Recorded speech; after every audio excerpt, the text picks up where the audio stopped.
with 4 cases that we could recall, and then had 2 cases within probably a week to 10 days. Morrison, Lomax. Yeah.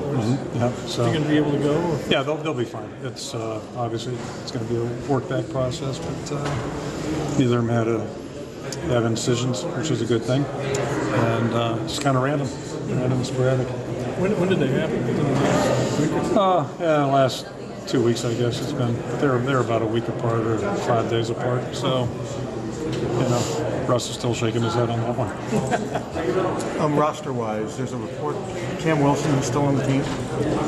It's not unusual this time of year for players to be looking around or contemplating. So we don't really have any announcements right now, but I would imagine we get together. Obviously we'll have the roster finalized. We get together here in a couple weeks, a week, whatever it may be, a couple weeks. All freshmen qualify? Do you know, or does that fall under that as far sort as I of? know, Damon is still finishing up his work. Oh, right. So hopefully he'll get that concluded, and we'll see him. That was always a deal with him, right? I mean, you guys knew that he wasn't going to be here until, and that obviously didn't change how you felt about him. I mean, you still gave him a scholarship. We really like him. Yeah. He's a high energy guy, and I think a good player. The biggest concern is just what conditioning level will he be at when he gets here. That's probably the biggest concern at this point. Did everybody come out of spring healthy? Yeah, I think so. It's just a matter. Outside of the 2 appendicitis attacks, we've been pretty good. And, some soft tissue things like you always have, but we expect everybody to be ready to go. How about Louis? He's fine. Yeah, he's doing fine. Mm-hmm. So he went through most of summer or all summer? Yeah, basically, I think everybody was cleared for early June, when the program started in June. So, no, knock on wood, no setbacks. We got 3 days to go, or 2 days to go now. So hopefully we can get everybody home safely on Friday. What's the biggest challenge Powell faces as he gets to camp and gets started to learn the offense and get conditions? For Damon? Yeah. They're all going to be a challenge, I think. The learning part of it, missing spring practice. There's obviously some disadvantages of missing spring ball. So in many ways, he's like a first-year player where he doesn't come in with a knowledge base. You always worry about a conditioning level of someone who hasn't been in the summer program.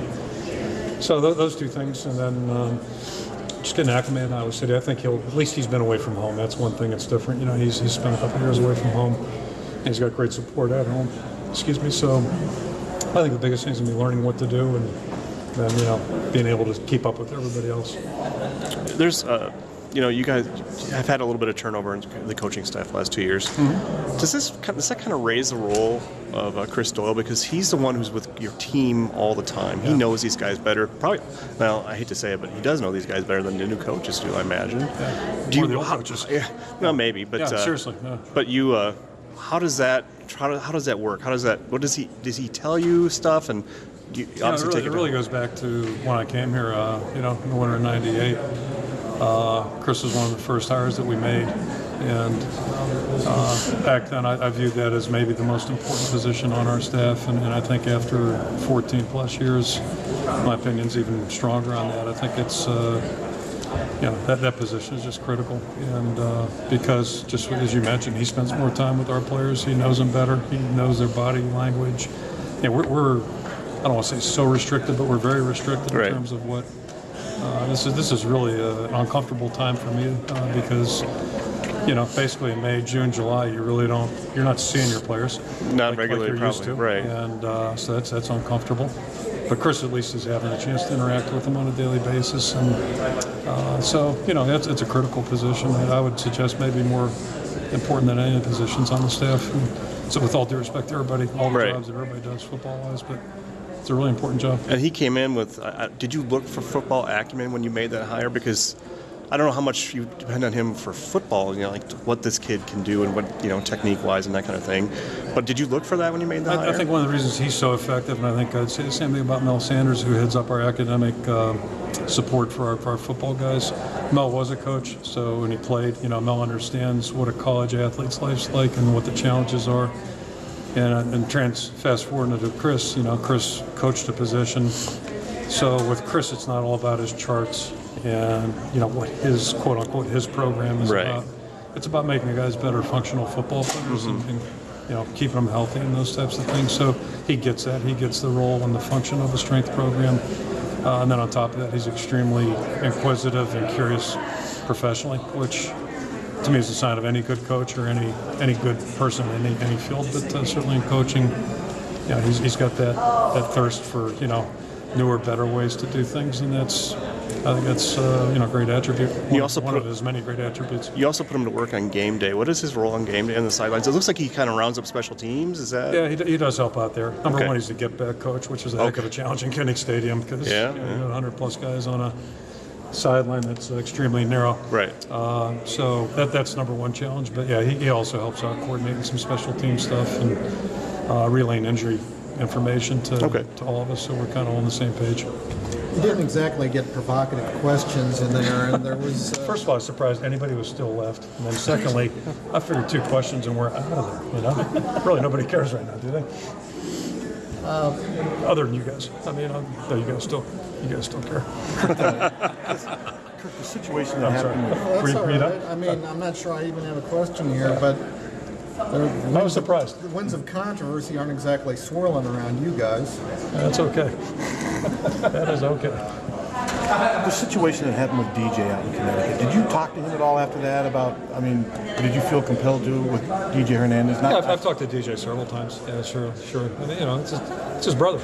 Sure. It's his brother. It's, first of all, a very highly visible thing, and it's his brother. So, if any of us put ourselves in his shoes, you can just imagine the gamut of emotions that he's gone through. And that's, I'm not judging what's happened because I don't know what's happened. I think we all, it's a lot of speculation right now and what have you. But it's a very difficult situation for everybody involved. And, DJ to me is a tremendous young man. When I hired him, the guy that gave me the best endorsement was a guy that I've known since 1973. He still had freshman football back in '73, and as my freshman football coach, he's still there, works there every day, and couldn't say enough great things about DJ. So that's where my interest in DJ began. The guy couldn't have gotten a stronger endorsement, and I haven't been around him since last January. And he's just a tremendous young person, but it's a very challenging situation for everybody in the family, I'm sure. All reports are that he left as soon as that thing happened, the incident in the restaurant, that he got out of there. Is that kind of the account he gave you, or have you talked to him about it? I talked to him about it, and as far as I know, everything he did the proper thing. Have you sensed him being distracted at all by everything? Well, we've all kind of been on break, and again, I think I would ask anybody to put yourself in his shoes. It's got to be a really tough situation. I can't imagine being in those shoes, but I've been in a family, and we're raised in a family. I know this. Families are families, and I'm sure he cares an awful lot about his brother, and is worried about his future. You talked about targeting a little bit in there. Have you addressed that with the team? Have you shown them the video? Have you shown them what's kosher, what's not kosher? August, but I don't think things have changed an awful lot. Player safety is on everybody's mind right now, and I think it was 30 years ago, 35 years ago. It's respect for the game, but there's a real fine line, and it's tough to officiate. I'd rank that one right up there with officiating an onside kick. That's a tough call to make, and to not use replay in those situations, I think would really be dangerous. And I think we were all concerned last February. I think I'm correct in saying we only had one player ejected last year from our conference. I think I'm correct in that. We saw the play, and you can look at it a couple different ways. So it wasn't. I've seen some hits on NFL tapes, and I've seen some college hits that there's no question ejection is appropriate. But if it's close to call, well, really, you can really impact the game by taking a player out. And sure, hate to find out 5 days later that, oh boy, we made a mistake on that one. That's there's a lot at stake for everybody, and I don't care if it's Division I or Division III. There's a lot at stake when games are going on. So it's a tough one. It's a really tough one. But I think probably using instant replay or video replay would be a great idea. I'll throw that out there on onside kicks. I'm not getting much of an audience there. But what is your specific beef with onside kicks? They're hard to officiate. Even if you know they're coming, they're hard to officiate. If you don't know they're coming, forget it. Which part of it do you mean? Yeah, which part is hard? The rules. You have to abide by the rules. Right. The ball has to travel X amount of yards. Right. Contact can't be made until a ball. There are a lot of little particulars in there that No, I don't blame the officials. It's But now the ball hard has to- to hard to be. officiate. It can't be up in the air too, right now. yeah, there's a lot. It's a tricky play. So Urban Meyer threw down the gauntlet in February. Said the league had to recruit better. How do you think that was taken by the other league coaches? And you've been in this league a long time. Is there a perception that Ohio State and Michigan aren't at the top of their game? The league is down. You know, I think first of all, I think it's cyclical. Things are cyclical. Although nobody's going to argue right now. The SEC has played outstanding football. I mean, the teams that have won national championships. That Alabama outfit last year was, fairly impressive. I mean, Notre Dame was not a bad team. So, but that's happened in history too. I mean, USC looked like they were, going to have a dynasty 5 years ago. Things change and things rotate around. I think, I've been in the league for a while. I think everybody that I've had a chance to interact with in this league, I think we're all trying to win. I think we're all trying to do our best to win. I think it's